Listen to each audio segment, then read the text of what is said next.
Good Tuesday morning, and welcome to Ice Age TV. Wow, what a beautiful morning, everybody.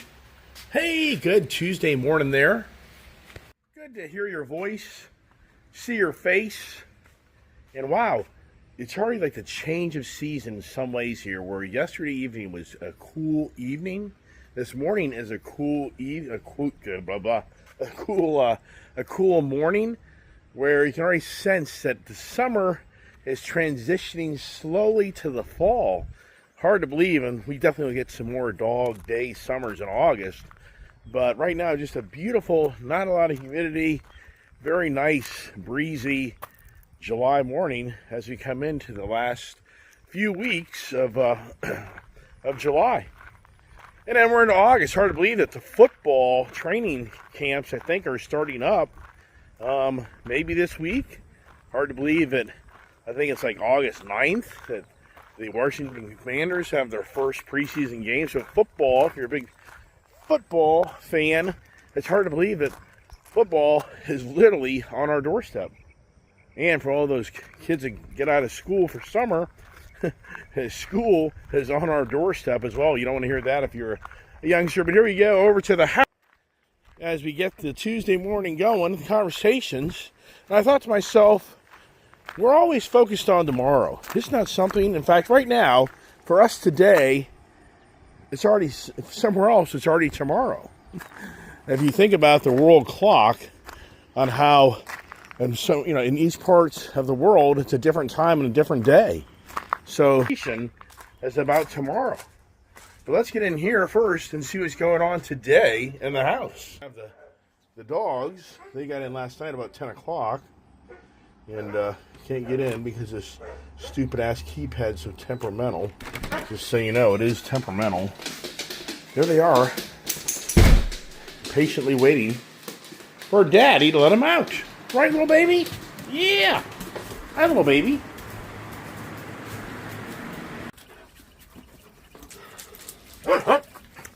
All right, puppies. Wife texted me that the next door neighbor's walking his dog, so who knows? Hopefully I missed him, because otherwise all the dogs go crazy. And now challenge is they're going next door to my next door neighbor, but they're even getting through the fence. I don't even know we're getting through the fence, so that's a whole new project. So that whole line of fencing there that I put in, all those trees I put in, and there is a broken board. My neighbor called me. He's a great guy. I mean, our neighbors are very nice people next door to us, so they're not mad, but they're calling us saying, hey, your dogs are in our yard. And so I said, well, a deer broke one of the boards. And he's like, yeah, I see that. So, like, where are these guys going right now? So now it's always a fixation to go over that field. And so he said, oh, I'll take care of it. I'll fix it. I said, well, I can fix it, but I got to go over. I got to come on your side. He's like, no, I'll take care of it. Nothing. But what I noticed yesterday is they got through up in that corner somewhere. So now I got to yell at them, scream at them. They come back. But if I'm not really monitoring them, watching them. Now, Ginger, she likes to crap not on the grass, but on the concrete surface. Ginger doesn't want to get her little hiney wet. So she just crapped here in the driveway. She already crapped in the gravel driveway. Now she crapped over there. So it just doesn't, little Ginger doesn't want to get a little hiney. Doesn't want to get a little hiney, have that little tingling wet sensation on her little butt. So here we are, a Jeep Gladiator. What a great vehicle. It's so incredible how, in so many ways, I got rid of that red one. Should have never done it. But I traded it for my race truck, that Shelby race truck. Yeah, I'm the perfect guy that always lives for tomorrow. Well, it's a big problem. Our society, more than ever, lives for tomorrow. We have a serious problem with that, everybody. And I'm the perfect person to use an example of how you always are looking for tomorrow for something else because you're not happy for today. And just watching my channel, you saw how whatever I own, it just couldn't, it just wasn't good enough. So I had to go out and yet buy something else. There's always fixated on, what's what's tomorrow. And it's funny, this didn't latch right, but I'll screw with that later instead of have you guys have to deal with that. So, see if I can get the door. If there's no food down, then I think I'll close the door here so they can't get out. I'm not chasing them around. Come here. But they'll want to eat something. That's the downside. No, come here. They'll sell on this last, everybody. Yeah, so this Jeep Gladiator is such a great vehicle. But I will say this. I had the Rubicon edition. This is the Mojave. I like the Mojave better. I like the way, I like the stance of it. It's a different suspension. I like the look of it. I think it has a little better look. And it has a better ride because it really gives more of the Baja absorbing the bumps, going fast. Jeep. I mean, just so you know, there is a big difference from you buying a Jeep Rubicon over a Mojave. I mean, it's a night and day different vehicle. So if you're backwooding, isn't it funny? It's funny in how now when I want to talk, the dogs want to make all this noise. Yeah, do these guys wear you out? They wear you out. What the hell is that? So weird. A bunch of noise behind me like fireworks. So, whether you realize it or not, the Mojave Rubicon are two totally different Jeeps. It's the same look, but it's a different underpinnings. So the Rubicon, it's more of the backwoods, crawling up the hills, crawling through the woods, through trails vehicle. And it's a choppier vehicle. And the suspension, it doesn't have the same, in my view, height as the Mojave does. I think the Mojave has a little higher height, but I could be wrong on that. It could just be my own, because I have one. But the Mojave's more about going through the Sahara Desert, or going through, going through long strides of like the Baja, and you got more of your jumping and going over things where it absorbs more of that type of fast driving. So the whole point is, even though many days I think, man, I had that brand new first, one of the first to get the new Gladiator back in May of, I believe, 2019, if I remember right. I got one of the first, and I put a nice little leveling kit on it and a nice set of 37-inch tires, some really nice wheels. It was a really good-looking vehicle. I actually shipped it down to Florida with my Gold Ranger. I actually found a guy at a dealership because I wanted to have vehicles down there. So I could only drive so many vehicles. So I paid a guy that I met up at the Chevy dealership one day when I was buying my Chevy Silverado 1500 LTZ package. That was like back in 2018. And I met this guy up here at the Coons Chevy dealership in Tysons Corner, Virginia. And I could see I kind of had, not a real big operation. So I took his business card, and a year later I called him, and he came by, and believe me, it was borderline shady. Borderline, I wondered if I ever see his vehicles again. But he came by, he picked up both vehicles. It took him forever to come get them. And then he drove them to Florida, and it took him like 2 or 3 days. And he said going down, that Jeep Gladiator got so much attention everywhere they went. Everybody's taking pictures of it. And so he shipped it to Florida. So now I was down there in Florida, and I had my Jeep down there, and also had, I guess, my Chevy truck or whatever, or my, Ford. I can't really remember exactly, but it gave me the opportunity. I had 3 vehicles down there. One for my dad, one for me to play around in my Jeep, and then my other vehicle, what I drove down, towing down, could have been my Ford F450 truck, because I took my truck and trailer down. I used to take so much stuff down to Florida. Literally, I would pack up my other car hauler. I'd have 2 bikes in it and a car, and I would go to Florida, and I would go down there and unload everything, then park my trailer at my sister's house. At one time, I had to park it at my brother's friend's house because for some reason my sister had something was going on there at her house. There wasn't enough room or something like that. I just can't remember all that stuff. But I used to do that all the time. But here's kind of back to the point. It's incredible how we live for tomorrow. What's the biggest thing of mankind? It's always what's on the horizon. It's always about the adventure. It's always about what is tomorrow going to be. And I was thinking to myself this morning, for the record, I really had no content to talk about. It wasn't until I woke up this morning I just kind of started thinking what would be a good morning conversation to throw out ideas to others. And at the last second, I came up with this idea. I started thinking to myself on how we live in the future. We live in the future more than ever in our lifetime.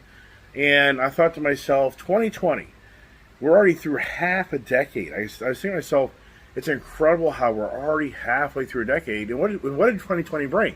So when 2020 came in, it was a new decade, and shortly thereafter, we know the pandemic came in. So for the 2020 decade, the first thing that was on our doorstep was a serious pandemic throughout the whole world, and it changed a lot of things. But I also thought to myself, what was the main thing about the change of administration that we saw happening within a reasonable amount of time? It was, as I always talk about, the Inflation Reduction Act, which was the green agenda. It was always about tomorrow. The previous administration, it was always about you and I basically paying for tomorrow. And if you think about that, it's so true, because we were paying for the future of change of transportation through the green agenda, electric vehicles, through the renewable energies. We were paying for the future of the way the country was accepting immigration, being that, but really what I'm trying to resonate back is we pay a lot of money for tomorrow. Yet what we live today is challenging because we have to spend so much money to live today, but we're always paying for what is going to be tomorrow. And what kind of brought that up as well was these tariffs. Was Donald Trump, and I've been talking about this quite a while, is when are we going to see the reality of these tariffs start to really play out? So if you're really following the news, you'll see that Stellantis, under the new CEO, a new Italian flair CEO of the new Stellantis, they took over Carlos Tavares' fiasco of raising the prices and everything. They just showed a $2.1 billion first half of the year, or first quarter, however, I think it was the first half of the year loss. They apparently have eaten $355 billion. Is that right? Even to me when I say that, like million, I guess it's $350 million in tariffs. They've eaten that, and they're in trouble. Their sales, their overall production is down. Their overall production is down 25%. Their sales has tanked. Their stock is now a $5 stock. It went from being like a $20 or $30 stock. So they're in trouble. So for all those Jeep, Ram, Dodge lovers, it's the history of the Chrysler brand, Dodge, Jeep, Ram products throughout the years that goes up and down, up and down, up and down. If you remember Lee Iacocca, you'll very well remember how, for the most part, the bankruptcy, and remember the box van, the K car. I mean, so here we go again. So Dodge, in so many ways, they're in trouble. I mean, they really are. And how they're going to dig themselves out of it, and now their challenge is they're absorbing all these tariffs, but how long can they do it? So I was going to talk about that yesterday. I never did. But then I read an article last night, early this morning, is now GM is showing huge losses. And GM is showing how much the tariffs have cost General Motors. So now General Motors is feeling the tariff challenges. So once again, you have to say to yourself, how much longer can the big auto continue to keep these prices from skyrocketing in the automotive industry and keep on bleeding the bank account to not just drive away the customers in droves, because these vehicles are getting ready to go through the roof in pricing. Now, am I an expert on this? I am not, but I would just say, in common sense, you'd have to say in common sense, how long as a business person can you continue to go pull money out of your bank account to offset the losses of not wanting to have to chase away your customers by having to raise your prices and everything that you're selling. And you just have to say to yourself, that's not too far away. So the point is that all of Donald Trump is created, we're living for tomorrow, because Donald Trump has emphasized that we're going to have all this, the tariffs are going to put this country in a more level playing field in the world to bring back manufacturing to our country. And it's going to put us in a more level playing field of the taxes that the other countries are going to have to pay us to do business with us. But I think most people are going to say, but it's going to be that those countries are paying the taxes or the tariff. You and I are. So that's where it kind of gets very confusing. If you really step back and think about it, is the other countries are going to be penalized for bringing their products to our country, and they have to pay a tariff on it, which they're just going to charge the distributor here in this country to sell their products, which the distributor is just going to pass on to you and I. So I mean, don't get me wrong. I'm not here wanting to say that Donald Trump's ideas are way too far-fetched. I mean, I don't disagree. I think he has some good ideas, but at the same time, I think, yeah, but who's paying the piper? Who's paying the way for tomorrow? And Scott Bessent is already bragging about how this country is going to bring in $300 billion more in tax or tariff monies, tax monies. It's a tax. I don't know why they don't just call it a tax. Why do they call it tariff? They should just call it tax. So he's already bragging about by year's end. But I think to myself, yeah, but this is classical. So the government's going to bring in the most taxation from other countries' products ever in this country. But yet all the businesses here in this country are having to give up their profits and dig into their own pockets to offset these new taxes and tariffs. Which eventually means you and I tomorrow are going to pay through the ass for everything. How can anybody really afford another 25% increase in living expenditures? Can you? Can you really afford the potential of everything around us going up 25%? I know a lot of people would argue that won't be that high. I don't know. This country relies on so much stuff that's imported, and to think that overnight we're going to just set up camp, I don't know. I'm not the expert by any means when it comes to the money factor, but once again, the point is we're always living in tomorrow. We're always looking to the future. Look at Elon Musk. How did Elon Musk become incredibly successful? By creating a car that's going to save tomorrow. For all the people that follow Elon Musk, he has created a car that's going to save the future of mankind and Mother Nature Earth. That's the so-called presentation. This is funny. Gypsy's telling me I'm hungry. But I'm not feeding right now because then they're all going to eat and crap in my barn. So they'll also have to wait an extra 5-10 minutes, whatever. So for Elon Musk, then you go to Elon Musk, and what's his big adventure right now is SpaceX. He's looking at the horizon. He's looking at the future. And his vision is that life's going to be better on Mars. Because eventually this Mother Nature Earth's going to not be a livable place. So we better start making preparations to live on Mars. And he gets government assistance, from my understanding, from what Donald Trump's looking into his books, to justify him getting government assistance for him to live for tomorrow, for the horizon. Then you look at his Optimus.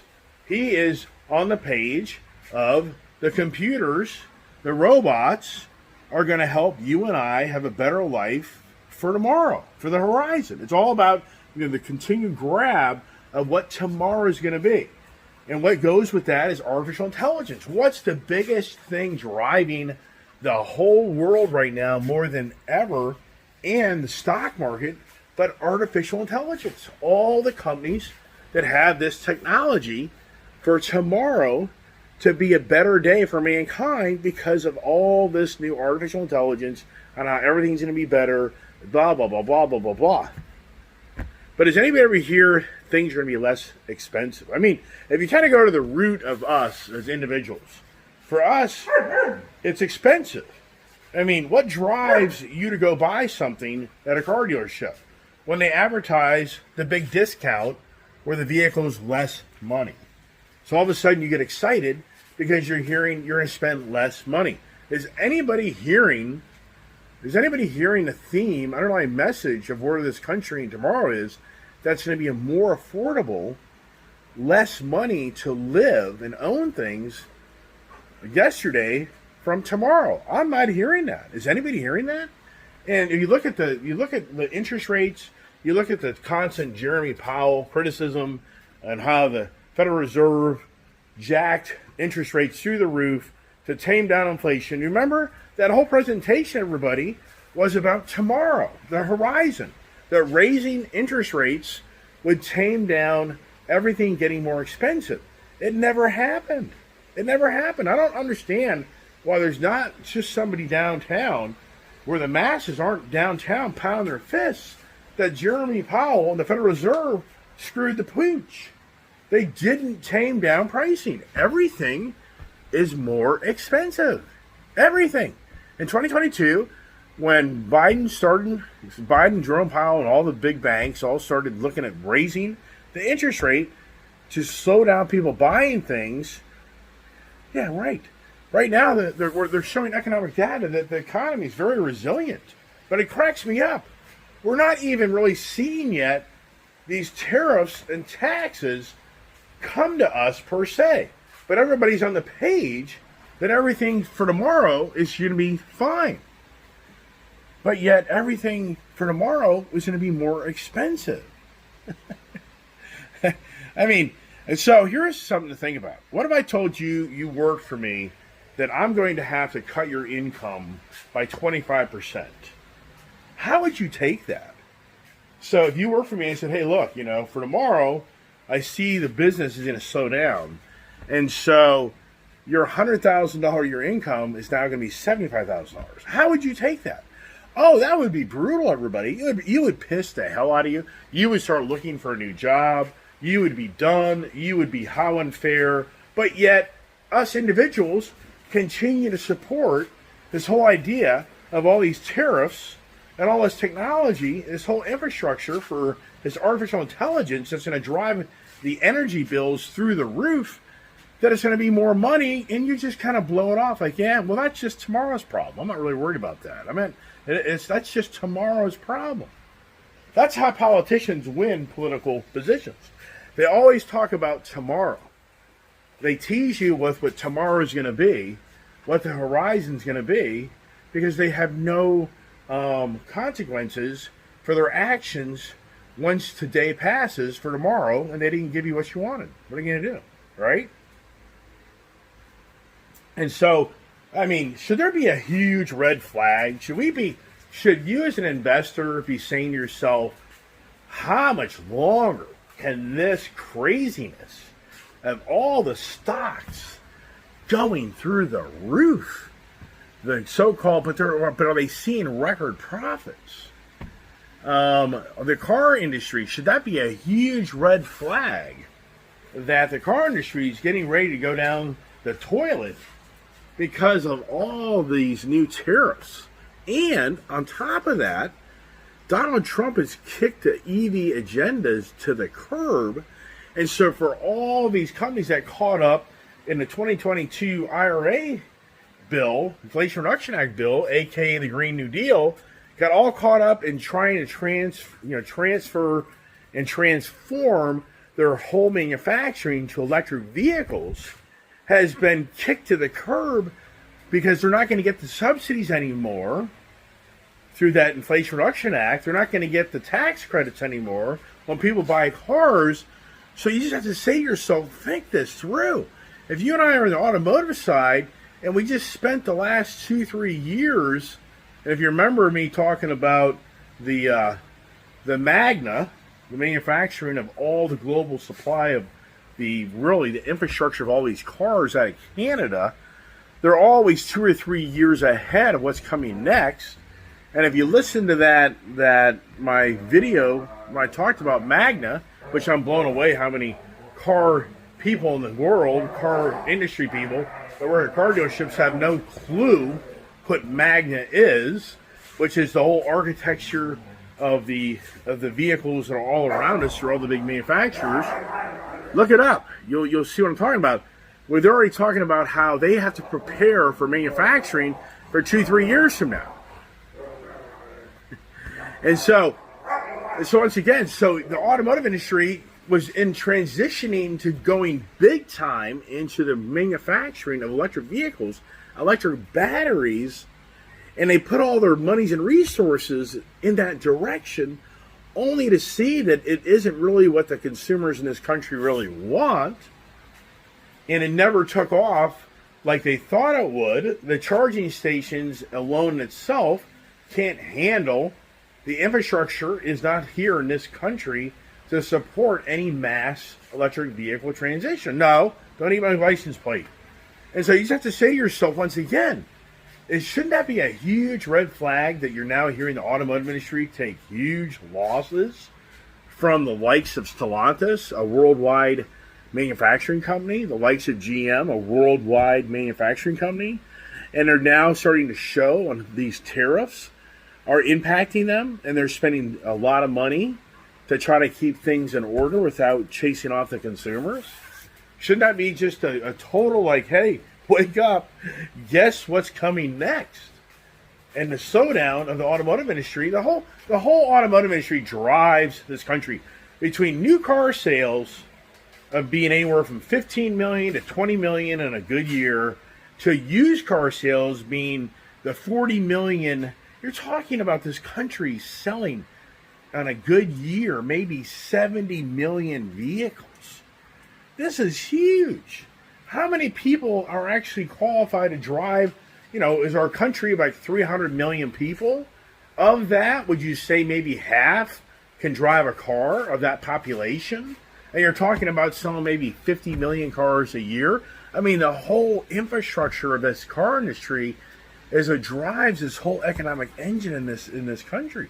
I've said it for the last 30 years. Take away the cars and the gas stations, and we're a third world country instantly overnight.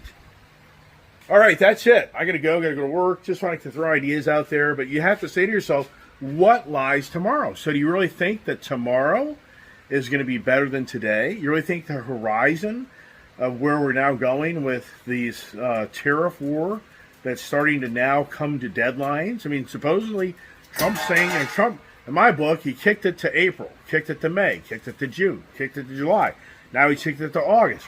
So do the real tariffs really start to come into play? But when do you and I actually see tomorrow the reality of these tariffs benefiting you and I? And that's what I was talking about earlier in my conversation was, you and I spend a lot of money. We spend a lot of money for the government bodies, in some ways businesses, to tell us how it's going to be tomorrow. And we're spending a lot of money to so-called for what's going to happen tomorrow. But yet today, so many people in this country and world have a hard time even putting food on the table. So many people have a hard time even paying their bills. But we're all focused on what tomorrow's going to be. All right, that's it. I'm done. Shut the hell up. Have a guy? I mean, you know, can I talk? I can talk. I can talk a lot, but I got to go. Hey, God bless. Have a great day.